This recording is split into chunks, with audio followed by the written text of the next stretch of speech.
Om Swastiastu. Puji syukur saya panjatkan kehadirat Tuhan Yang Maha Esa, karena berkat beliaulah saya dapat menyampaikan proposal karya tulis ilmiah saya pada hari ini. Yang terhormat Bapak Inyoman Purna SPD MSI, Ibu Cokorda Dewi Widyahana Sundari SKM MSI, dan Bapak Nyoman Mastre SKM SPD MSI selaku penguji pada seminar proposal kali ini. Perkenalkan, saya Nimade Sari Ratnakumala, NIM P071340190018.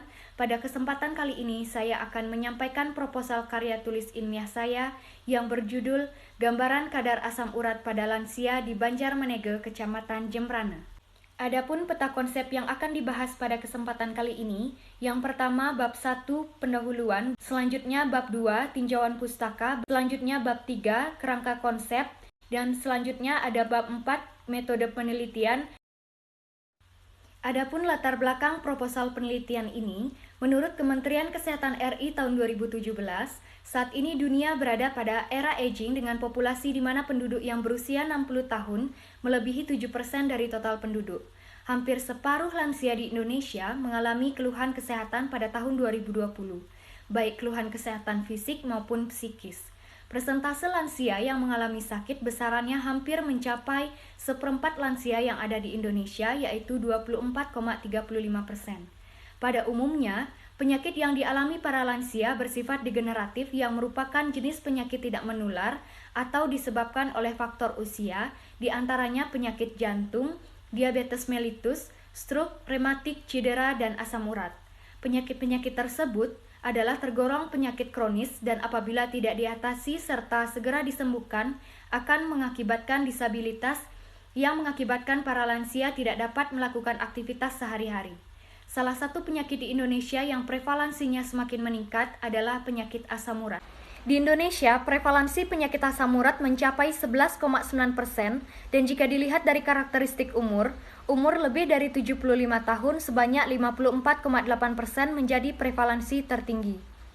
Penderita penyakit asam urat dengan jenis kelamin perempuan lebih banyak dibandingkan laki-laki.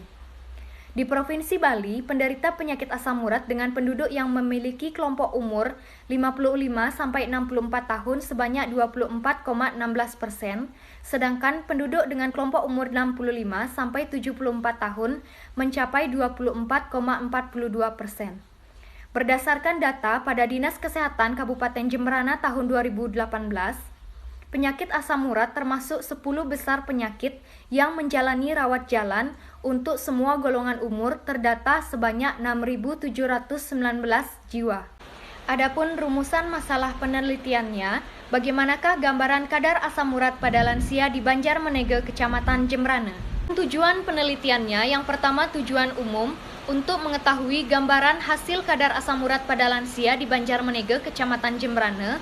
Yang kedua, tujuan khusus. Yang pertama, untuk mengidentifikasi karakteristik kadar asam urat. Yang kedua, untuk mengukur kadar asam urat pada lansia. Yang ketiga, untuk mendeskripsikan kadar asam urat pada lansia berdasarkan usia, jenis kelamin, kebiasaan mengkonsumsi makanan tinggi purin, dan kebiasaan mengkonsumsi alkohol di Banjarmenege, Kecamatan Jembrana. Manfaat penelitian. Yang pertama, manfaat teoritis. Peneliti berharap agar penelitian yang telah dilaksanakan mampu memberikan informasi kepada masyarakat dan pembaca mengenai gambaran kadar asam urat pada lansia di Banjarmenege, Kecamatan Jembrana, sehingga dapat meningkatkan kualitas hidup di masyarakat. Yang kedua, manfaat praktis. Penelitian ini diharapkan dapat digunakan sebagai data dasar atau tambahan untuk penelitian lebih lanjut mengenai gambaran kadar asam urat pada lansia di Banjarmenege, Kecamatan Jembrana. Lansia merupakan orang dengan usia lebih dari 60 tahun. Pada lansia, secara normal tubuh akan mengalami beberapa kemunduran, baik secara fungsi fisiologis, psikologis, maupun fisik. Pada usia lanjut, kemampuan tubuh dalam menangkal serangan penyakit yang semakin melemah, sehingga lebih sering mengalami masalah kesehatan. Lansia dapat digolongkan menjadi 4 kategori, yaitu yang pertama pertengahan atau middle age, batas usia dari 45 sampai 59 tahun. Yang kedua lansia atau elderly, batas usia dari 60 sampai 74 tahun. Yang ketiga lansia tua atau old, batas usia dari 75 sampai 90 tahun. Yang keempat, sangat tua atau very old, usia lebih dari 90 tahun. Adapun masalah yang terjadi pada lansia, yang pertama perilaku. Perubahan perilaku yang dialami usia lanjut adalah kemunduran fungsi dalam mengingat, memiliki kecenderungan penurunan merawat diri, serta sensitivitas emosional meningkat. Yang kedua, penurunan aktivitas fisik. Seiring bertambahnya umur, maka wajar akan terjadi penurunan aktivitas fisik yang dapat dilakukan, sehingga cenderung ketergantungan kepada orang lain. Dan yang ketiga, kesehatan mental. Lansia yang mempunyai masalah penurunan fungsi psikomotor dan kognitif akan mengalami perubahan kesehatan mental yang berkaitan dengan perubahan fisik, sehingga berpengaruh terhadap interaksi dengan lingkungannya. Asam urat merupakan proses katabolisme purin yang memproduksi senyawa nitrogen. Proses katabolisme purin terjadi karena dua hal, yaitu dari purin yang terkandung dalam makanan maupun dari asam nukleat endogen DNA. Asam urat dengan jumlah besar dikeluarkan oleh ginjal, sedangkan dalam jumlah yang sedikit diekskresi melalui saluran cerna. Menurut WHO tahun 2016, nilai normal kadar asam urat yaitu pada wanita 2,4 sampai 5,7 mg/dl, sedangkan pada laki-laki 3,4 sampai 7 mg/dl. Struktur asam urat. Asam urat merupakan produk akhir metabolisme purin yang terdiri dari komponen karbon, nitrogen, oksigen, dan hidrogen dengan rumus molekul C5H4N4O3. Pada pH alkali kuat, asam urat membentuk ion urat 2 kali lebih banyak daripada pH asam. Klasifikasi asam urat. Yang pertama, asam urat primer. Asam urat primer ditandai dengan adanya gangguan metabolisme yang disebabkan oleh faktor hormonal dan faktor keturunan, sehingga tubuh menghasilkan asam urat yang berlebih atau juga terjadi karena proses ekskresi asam urat yang menurun dalam tubuh. Yang kedua, asam urat sekunder. Produksi asam urat berlebih berupa nutrisi yang didapat dari diet tinggi purin dalam tubuh memicu terjadinya asam urat sekunder. Peranan asam urat. Asam urat memiliki beberapa fungsi dalam tubuh. Salah satu fungsinya dalam kadar normal yaitu sebagai antioksidan alami dengan menjadi radikal bebas yang ada dalam serum manusia sekitar 60%. Hal ini dapat terjadi karena sifat asam urat yang mampu menyatu dengan darah sehingga menangkap radikal bebas seperoksida, oksigen tunggal, gugus hidroksil, serta melakukan relasi dengan logam yang memiliki sifat toksik.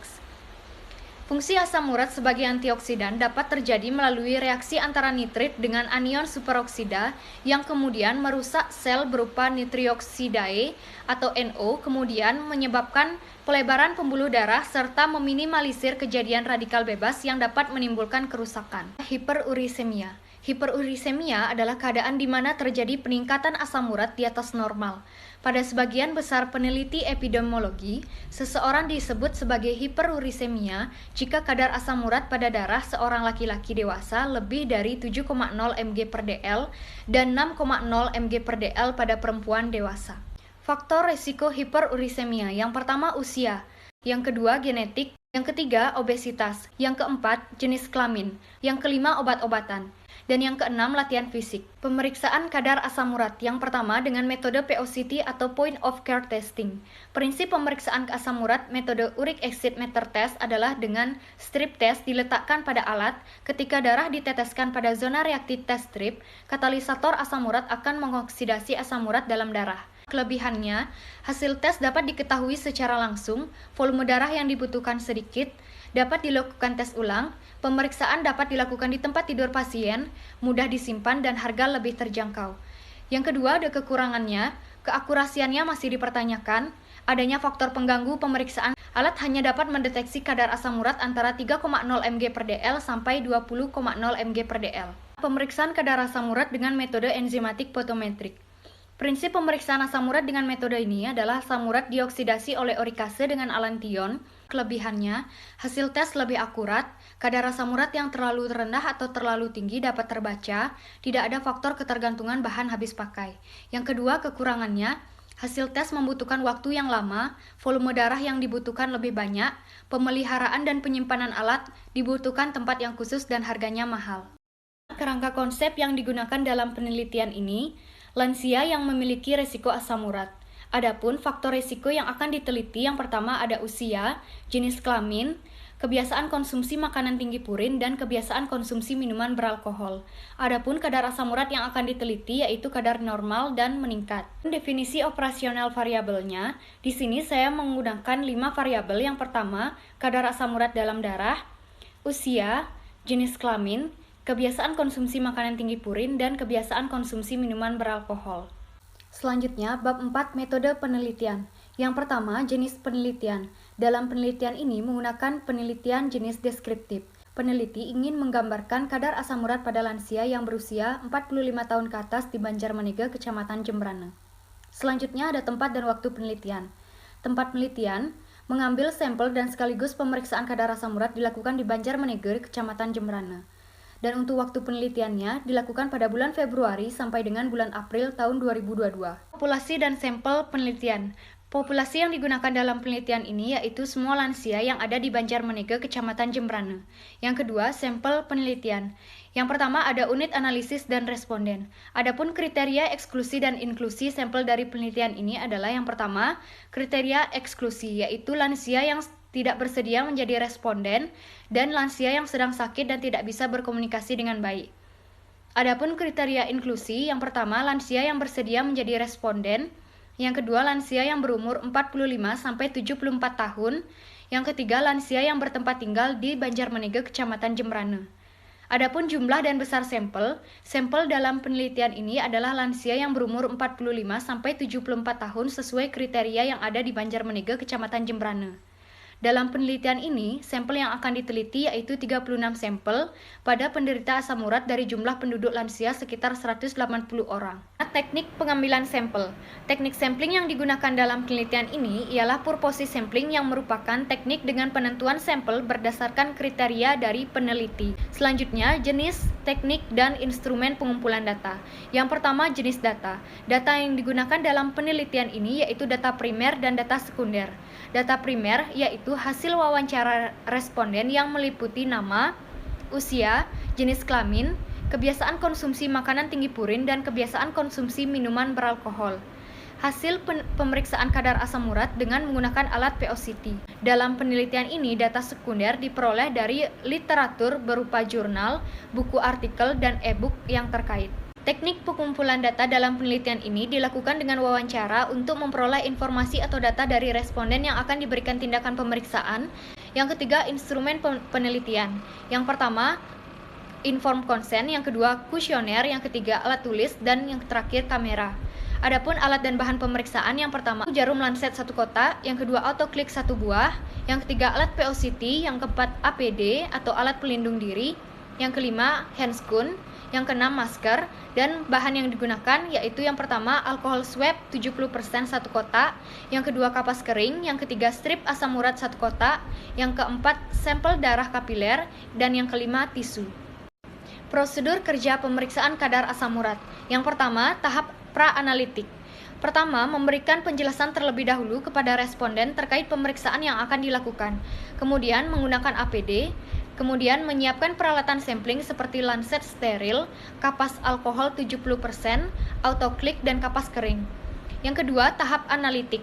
Pertama, memasukkan jarum lancet ke dalam autoklik, lalu memasukkan test strip asam urat ke dalam slot test strip pada alat isi touch GCU, dan parameter akan menyala secara otomatis. Kemudian, pilih lokasi pengambilan lalu desinfeksi dengan kapas alkohol 70%, tunggu hingga kering. Kemudian dilanjutkan dengan penusukan menggunakan autoklik pada jari yang sudah dilakukan desinfeksi dengan kedalaman 2-5 mm. Lalu setelah darah keluar, buang tetes darah pertama dengan menggunakan kapas steril. Kemudian dekatkan test strip yang sudah dimasukkan ke alat POCT pada darah yang keluar. Kemudian diamkan selama 20 detik, tunggu hingga alat menunjukkan angka hasil pengukuran. Setelah itu, tutup bekas tusukan menggunakan kapas steril supaya darah berhenti mengalir keluar. Lalu lepaskan strip dari alat dan lepaskan jarum dari lancet. Yang ketiga, ada tahap post-analitik. Hasil kadar asam urat yang sudah terlihat pada alat POCT kemudian dicatat pada formulir yang sudah disediakan untuk mengetahui hasil dalam batas normal atau di atas normal, lalu dibandingkan dengan nilai rujukan. Pengolahan dan analisis data. Yang pertama, teknik pengolahan data. Data yang diperoleh dari wawancara dan hasil pemeriksaan asam urat lansia di Banjarmanega, Kecamatan Jembrana, dicatat, diolah, dan disajikan dalam bentuk tabel, disertai dengan penjelasan deskriptif yang berupa narasi. Yang kedua, analisis data. Teknik analisis data yang digunakan dalam penelitian ini yaitu analisis univariat. Baik, sekian pemaparan proposal karya tulis ilmiah saya. Mohon maaf jika ada kesalahan kata, baik yang disengaja maupun tidak disengaja. Akhir kata, saya ucapkan terima kasih dan saya tutup dengan Paramo Santi. Om Santi Santi Santi Om.